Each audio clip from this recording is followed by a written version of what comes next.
if there ever were a story that was more fairy tale, God raining down sulfur and fire from heaven, destroying a bunch of cities. Yeah.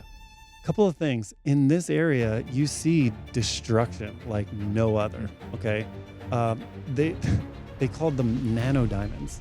Like there's like dust, glass that is so pressurized. They don't see that kind of pressure short of a nuclear blast. Yeah, it's called trinitite. And so this area had been blasted by pressure, heat, and large swaths of sulfur that are deposited in this area. It's crazy.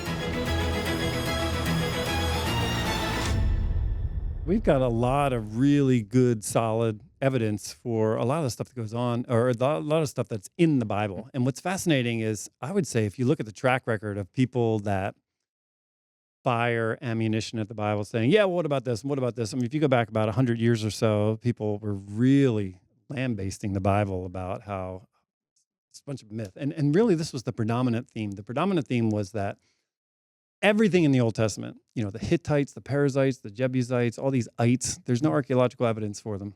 And so these were things that were made up by a bunch of priests during the Babylonian exile. So I'll back up because people may be like, what the heck is Babylonian exile?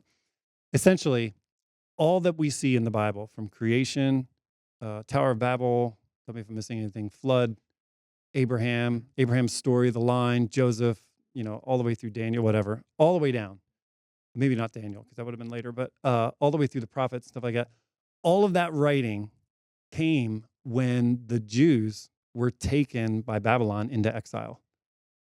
And so there was this oral history that was floating around out there, almost like we have like George Washington chopping down the cherry tree, or what's a good like American myth? I don't even know. I mean, there's just stuff that floats around that people tell, you know, where like when George Washington chopped down the cherry tree, his mother was like, did you chop down a cherry tree? He's like, I cannot tell a lie. And we're like, wow, George Washington was really honest and his teeth were horrible. Honest you know, babe, like, yeah. So they're saying that they were all did not these real things is are what floating around. the argument. Okay. Yeah.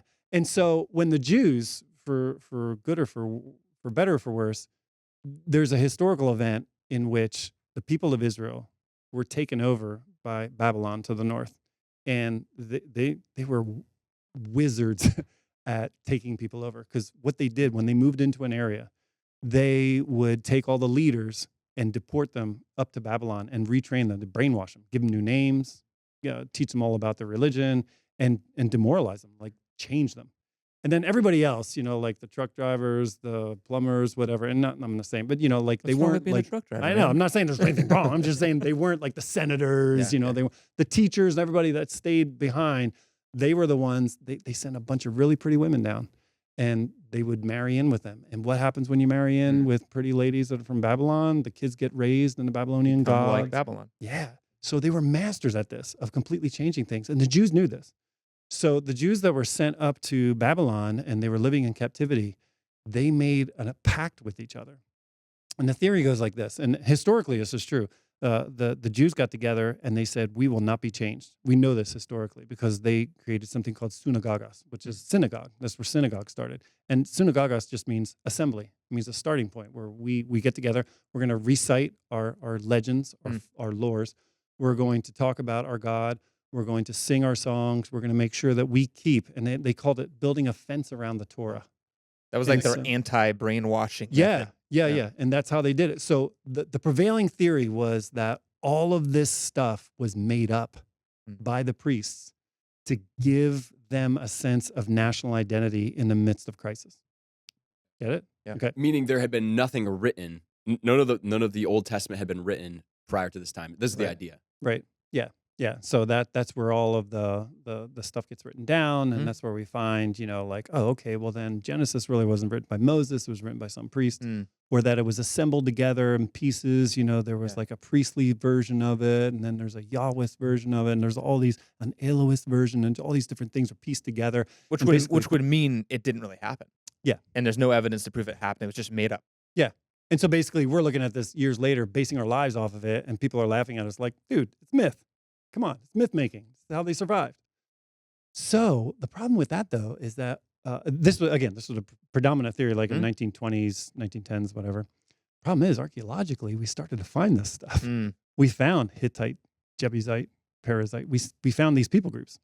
And then we found evidence of Sennacherib, Tiglath-Pileser, Shalmaneser V, like all these people that actually did stuff in history. Wow. We found what they call stelas. They're like stones that talk about David. Mm. We found stuff that actually points to this stuff actually happening. We found the Eblaite tablets. Eblaite tablets are from like 1800 BC. Now, this is creepy. This is so great. I love this. We found in these tablets receipts, and basically they're just like a dump where people just throw all their old tablets or whatever. And one of these tablets had on there the price of a slave. When we read Joseph Ooh. being sold into slavery, guess how much it is? Did it match? 20 shekels. Wow. That's crazy. It's exactly what So we later affirmed what was said in the Bible. Now, here's what even makes it crazier. Now, think of this. 1800 Ebla tablets say 20 shekels. Joseph says 20 shekels. Mm-hmm. There's no way in the Babylonian exile, we're talking like 6th century, right? There's no way they could have fact-checked that. Mm. Now, the cost for a slave during that time was 30 to 50 shekels. So they would have put 30 to 50, maybe 40. Right. How did they know 20? So that to me shows cool. me, okay, there's something beyond here. Now, on top of that, more recently, there's this guy, Scott Stripling. He actually found something recently, which is so cool. Because, again, the predominant theory among most intellectuals back in the day was that this was all made up during the exile. It's nothing to be excited about. He just found something. It was like a dump, again, where things were thrown. And there was this seal over top of like a jar that was like a curse. And then the curse of it was written in Hebrew, which apparently we weren't supposed to have Hebrew back at this time that it was written. And it quotes from the Old Testament, which predates the Babylonian exile. So it's kind of like, whoa, wait a second. We're going to have to push back all of our timelines. And we're going to have to revamp everything that we're thinking about. Yeah. So I say archaeologically, there's a lot of really, really solid evidence. Every time somebody tries to blame the Bible and say like, no, it's wrong about something, it's been proven false. I do have one more. Yeah, please. And This is great. Is this okay? Yeah, this is awesome. I don't want to like totally nerd out, but Sodom and Gomorrah. Yeah. Okay. Sodom and Gomorrah, and I don't want to talk too much. Does anybody want to summarize Sodom and Gomorrah? The story of Sodom and Gomorrah? Yeah. Well, God destroys the city. There was two cities there. They're acting evilly, and they get destroyed, like completely decimated by fire. So that it seems. And what I've heard, John, is that people believe that story was fake, made up, and there was no evidence that those cities existed. Mm-hmm. But you're saying there's historical, archaeological evidence that they did? Yeah, and this is like from leading scholarly journals. Even Smithsonian did a thing on this. So they don't know exactly where it is, but they found this area that they believe, they call it Tel Hammam, and Tel just means like a mound. And so it's like a mound that they found that matches the place there would have been, where Sodom and Gomorrah would have been. And what did they find? They found evidence of extreme heat and pressure and sulfur. In the story, God rained down fire. Yeah. Yeah. Tell the story. Because that's part of it too. It was destroyed, but some of the specifics is that, Abraham was trying to save this city initially. Yeah. But God was asking him to find someone righteous. Right. Yeah. And when he couldn't, God rained down his wrath, rained down fire and brimstone, from heaven and sulfur, brimstone, which and just leveled heat pressure right there. Yeah. So, dude, okay, think about this. Crazy. If there ever were a story that was more fairy tale, God raining down sulfur and fire from heaven, destroying a bunch of cities. Yeah. Couple of things. In this area, you see destruction like no other, okay? They called them nanodiamonds. Like there's like dust, glass that is so pressurized. Wow. They don't see that kind of pressure short of a nuclear blast. Wow. Yeah, it's called trinitite. And so this area had been blasted by pressure, heat, and large swaths of sulfur that are deposited in this area. That's crazy. It's insane to think about that. So you know what the Smithsonian came up with?